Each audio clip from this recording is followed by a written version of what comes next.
Hey guys, welcome back to the Armed Citizens Evolution channel. I'm Davis, and on this channel we talk about being responsible armed citizens, proficient shooters, guns, and other topics. Obviously today's topic is going to be about NVG, nods, night vision setup, whatever you want to call it. Now guys, this is not going to be a review on any one topic or one piece of equipment. This is going to be an overview of what I have and why I have it set up my particular way, why I went with certain things. But like I always do, guys, I'm going to roll a little intro and I'll be right back with you guys.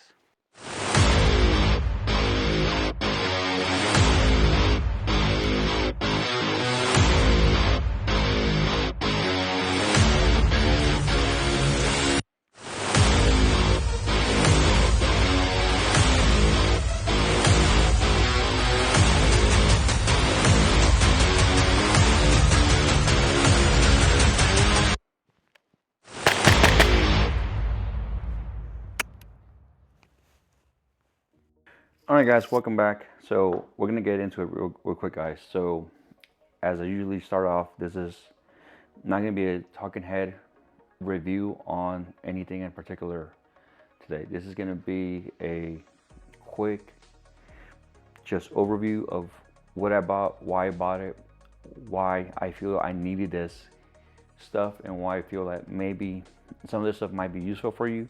Some of it may not be as useful for you as some people would think.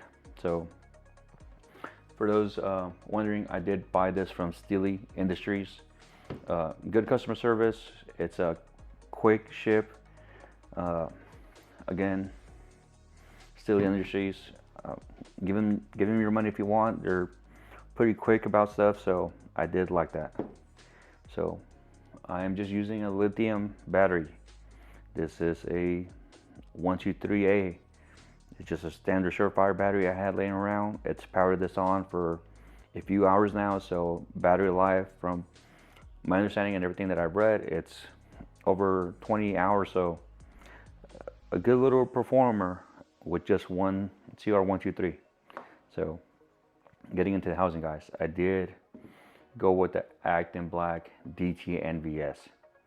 Now, this is the manual gain option. Reason why I want the manual gain option is because that's what they had in stock.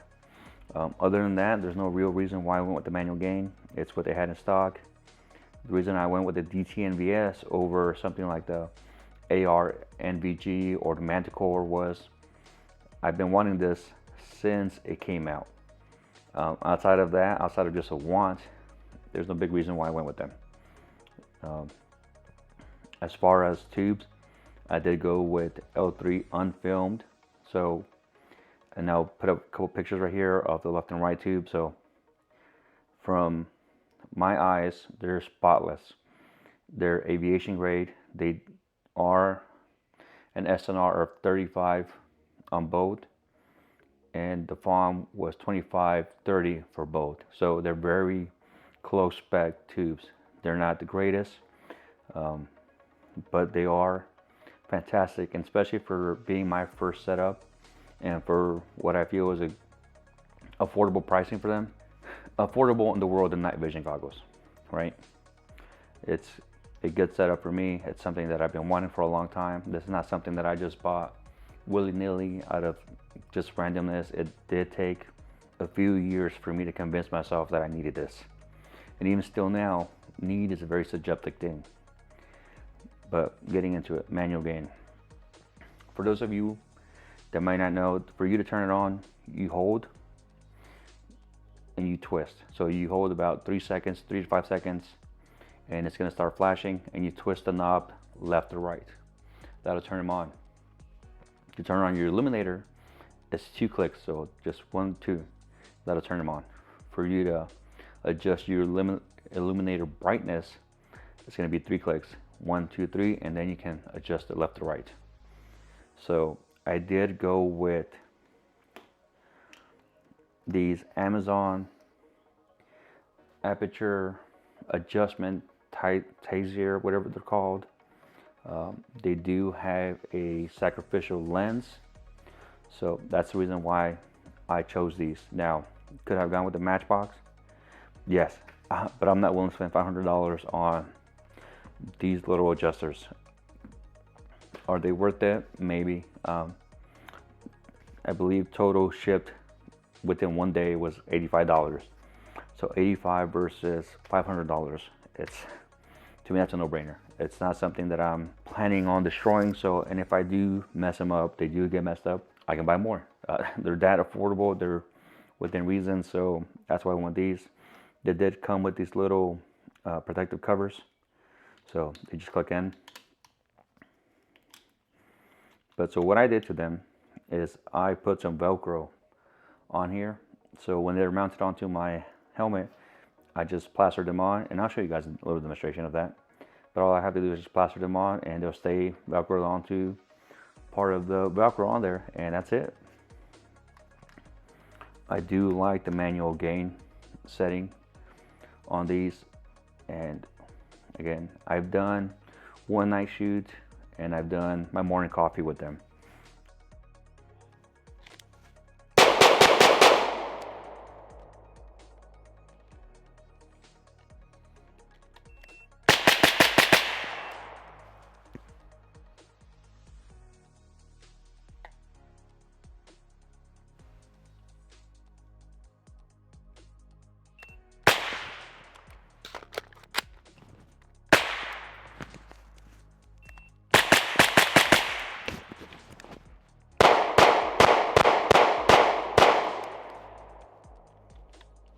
I usually wake up around 3 a.m. So I have plenty of time to just fiddle around with night vision and stuff like that. So I do enjoy that. But that's pretty much it for this setup, guys. This is what I went with, and reason why I went with this just because it's what I wanted. No other particular big logical reason why. This is what I wanted. It's what I could afford, and it's what I went with. So we'll get into the helmet setup, guys, and we'll put those right there. And here is my helmet setup.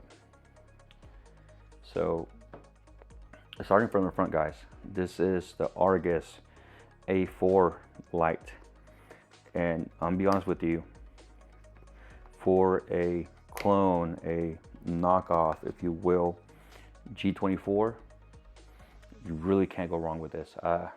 I'd be very surprised if you were to hand this to someone that didn't know anything about night vision and they could tell the difference. I'd be very, very surprised. So as far as mounting them on here, it's pretty solid mount up. It's not super loose. It's not obviously the greatest in the world. It's got a little play in it. It's very tiny.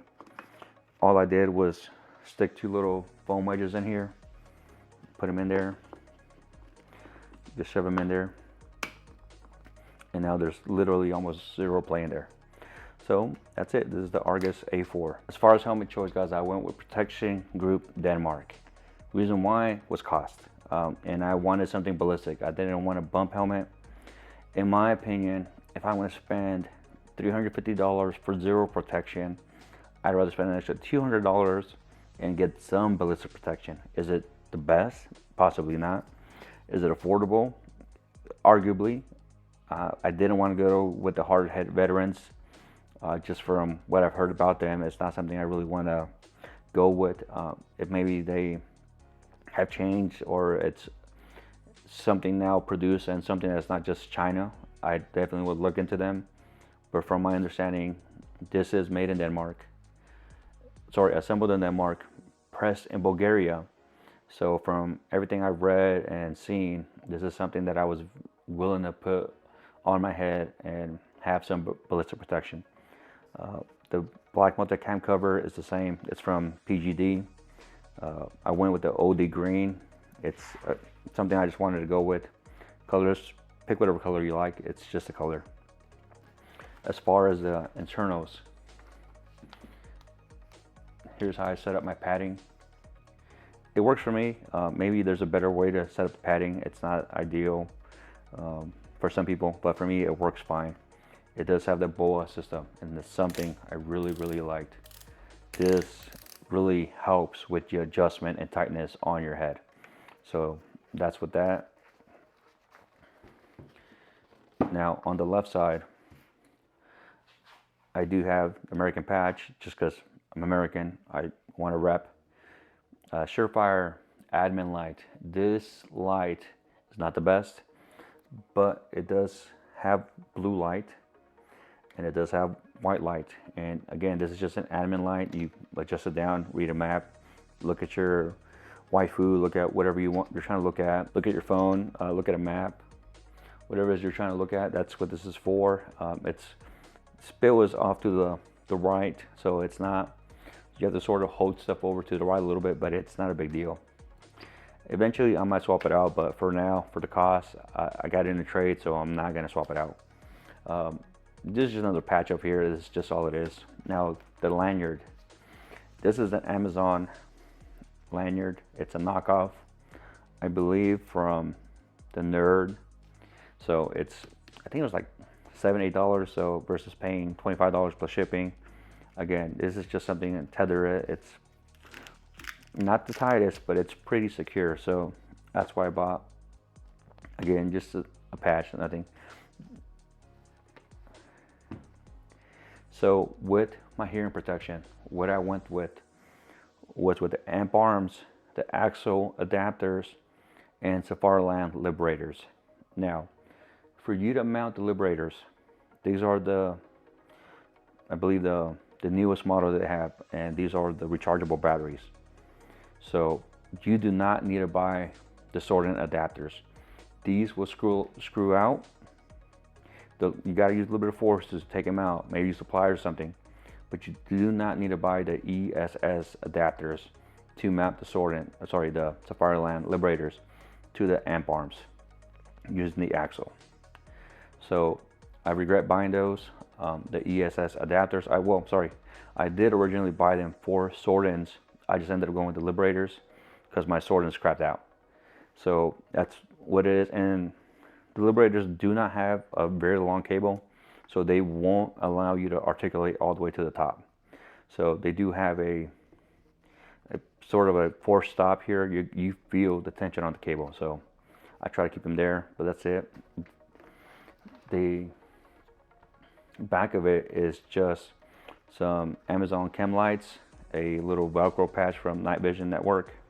That's where I did get the helmet and the helmet cover from. This is a knockoff TNVC Tomahawk from Amazon. This was $25, I believe, versus $80. So again, I'm trying to save costs where I can. I'm again not doing operator stuff. I'm making my morning coffee, so it's not something I really need to spend a ton of money on. The chem lights, I just have these on just because I thought they were cool, and when I take my little brother out to the range, I can hand him one and I can see where he's at and he can see where I'm at. So for batteries or counterweights, I did go with extra batteries in here. So these are just little Amazon battery packs. You just secure your little CR123s in here. They're not ideal, they're not the best, but they're pretty tall enough where you can fit maybe double A's, maybe triple A's, but this is what I bought them for. I'm gonna add a little bit of lead down here just to add a little bit more weight, but that's what's in here. So this allows me to carry 8 additional batteries in the back. So that's what that's for.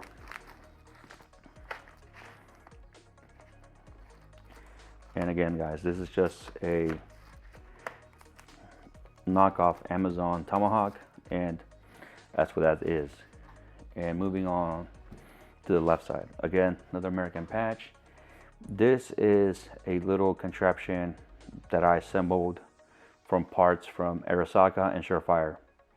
So I don't have the tail cap yet because I'm waiting on that to come in, but I was using a Surefire X300V on here, and while that's great, it did stick out a little bit more than I wanted to. This hugs the helmet a little bit more, and that's why I went with this.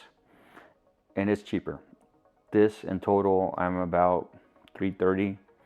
The Surefire is like $431, and the Pro is like $431 as well. So this just ended up being a cheaper option. Again, I'm just using this as an umbrella light. So when I'm at home, I just bounce it off my ceiling, and it's bright enough. So this is what I'm using it for. Again, I'm not doing operations or cool guy stuff. This is just some guy at home LARPing around, pretending he's cool. So this is all this is, guys. And this is pretty much my helmet setup and why I went with certain things. Again, a lot of this stuff was just to be cost prohibitive. I didn't want to buy the Team Wendy ballistic helmet and not be able to afford anything else. I was able to do or piece all of this pretty much for the price of the Team Wendy ballistic helmet or the OpsCore helmet. So eventually I might be able to buy those, but for now, for what I'm doing, for what I intend to do, this is more than enough. And I appreciate you guys taking the time to watch the video. Hopefully something you guys can take away from and maybe build it yourself. See some things that maybe helped you out to help you get along into building your helmet setup. It's definitely a great helmet. Like I said, everything here has been stout so far for what it is. It's not something I just bought willy-nilly. I did take my time to research some of these things, read reviews, look up as best I can. And I don't have a little IR strobe yet because, again, I don't have buddies that do night vision stuff, so it'd just be weight at the back of my helmet for no reason. So, and just spending a ton of money for something I don't really need right now. Again, guys, thank you guys for watching the video. Please like, share, subscribe, and as always, get training, become proficient, and I'll see you guys out on the range.